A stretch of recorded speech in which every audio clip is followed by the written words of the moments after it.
كل احنا نعرف انه TCA cycle هي Tricarboxylic acid cycle. This occurs in mitochondria to generate ATP energy. This is composed of two carbon atoms and form of acetyl-CoA. This is stage 3 of carbohydrate metabolism. It is an oxidative pathway that occurs in mitochondria. The overall equations for this pathway. بالglycolysis عندنا glycolysis glucose 6 فوسفات يتحول إلى البيروفات. البيروفات بالمصل يا أما أن يذهب باللاكتيك أسيد أو بالبيروفات ديهيدروجينيز يتحول الأسيتايل كوي. طبعا هناك العديد من المصادر للبيروفات. الجلوكوز والأمينو أسيد يعطينا بيروفات، الفاتي أسيد كيتون الكحول يعطينا الأسيتايل كوي. هنا راح ينتقل إلى TCA cycle اللي هي تحدث بالميتوكوندريا وبوجود الأكسجين. الأسيتايل كوي مع الأوكزالو أسيتيت إنزيم الستريت سينثيسيز راح يعطينا الستريت. الستريت يتحول للأيزوستريت اللي هي first step irreversible غير عكسية first step irreversible. راح يتحول الأيزوستريت إلى ألفا كيتو جلوتاريت بالأيزوستريت ديهيدروجينيز وبوجود الناد بلس يتحول إلى ناد اتش. الألفا كيتو جلوتاريت ديهيدروجينيز يعمل على السبستريت اوف ألفا كيتو جلوتاريت يفقد CO2 ويحوله للسكسينيل كوي. أيضا يحرر لنا ناد اتش.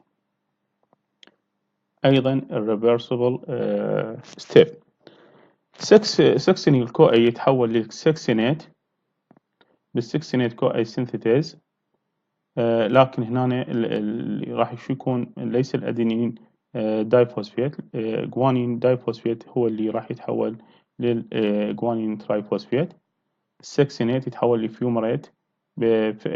أيضا راح الكو انزيم اللي هو فاد يتحول إلى FADH2 سكسينيل ديهيدروجينيز كومبلكس 2. وفيومريت هنا اللي يتحول للمالات بتفاعل عكسي reversible اللي هو فيومريز. أيضا المالات ديهيدروجينيز يحولنا المالات إلى أوكزالو أسيتيت، وأيضا هذه الخطوة تكون reversible. هذه كل ال TCA cycle راح تحرر لنا ال ATP إضافة إلى هيدروجين كارير molecules.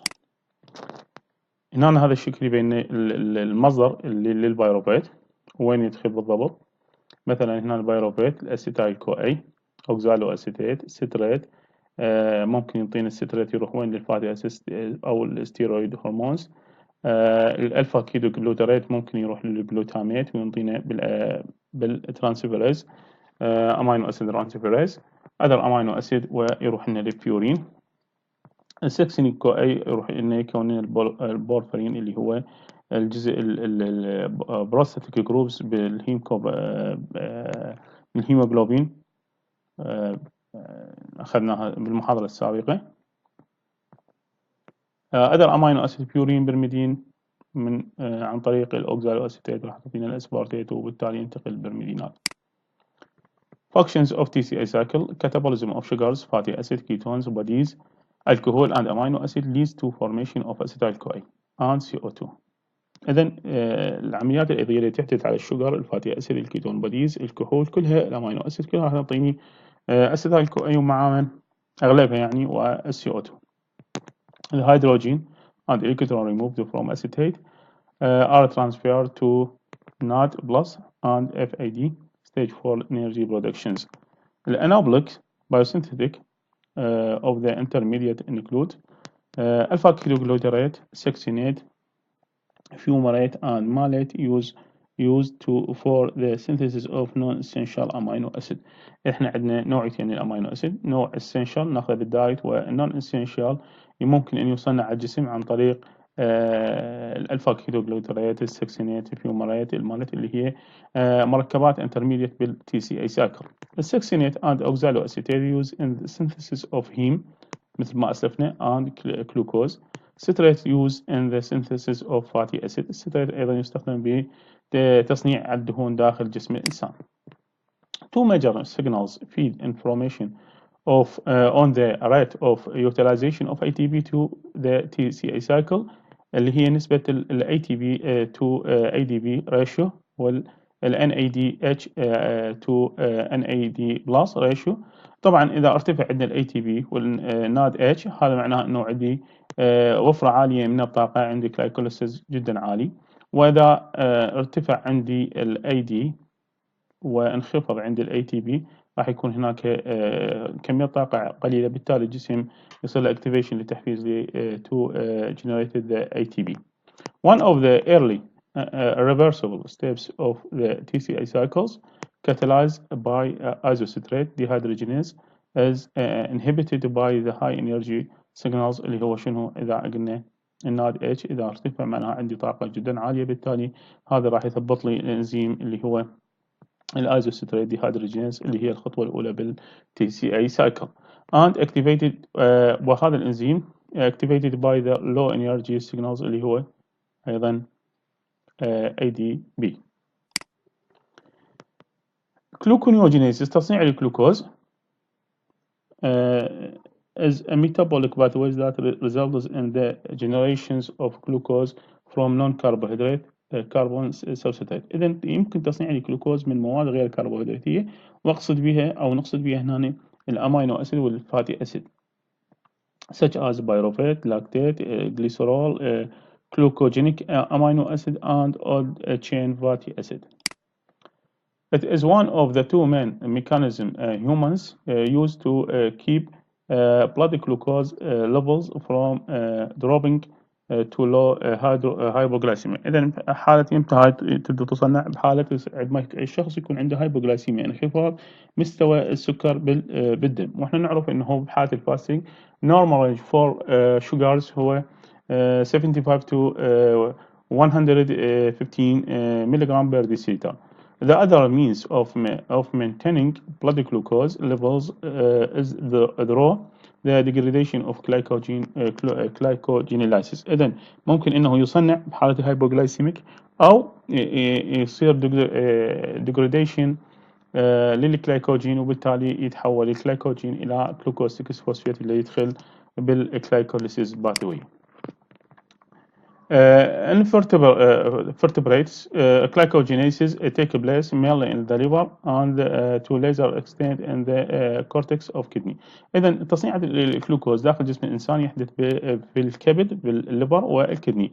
الكدني تصنع الجلوكوز وتستخدم إلها يعني في عملياتها الفلتريشن، أما الليفر يصنعه ويبدي يوزع على جميع أنحاء الجسم. The process occurs during a period of fasting, starvation, low carbohydrate diet or severe exercise. إذن هذه العملية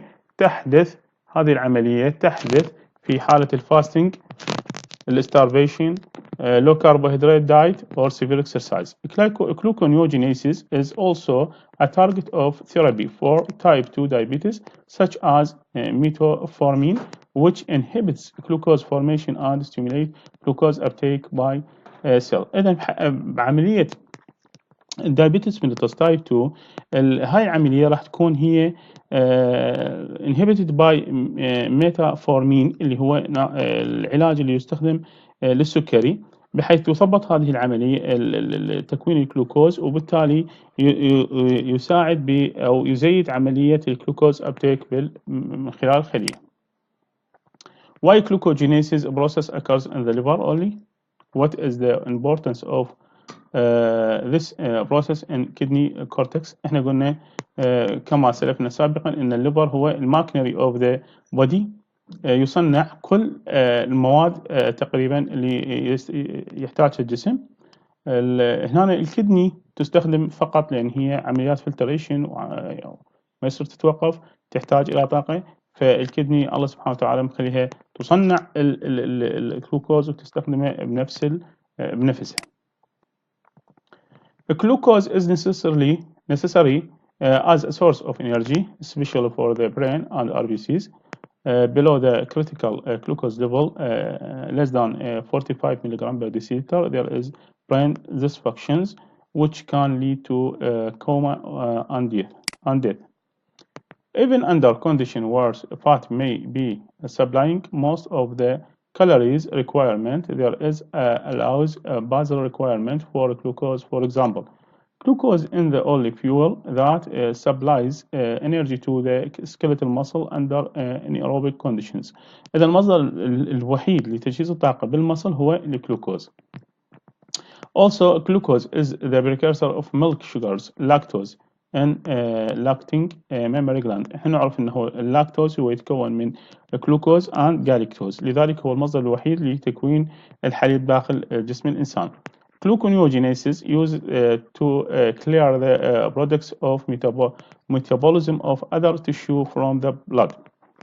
إذا تصنيع الجلوكوز هو يستخدم لنا كمنظف للويست برودكت of another substance in the side of the body، مثل البروتينات اللي هي تتحول إلى أمينو أسيد والفاتي أسيد.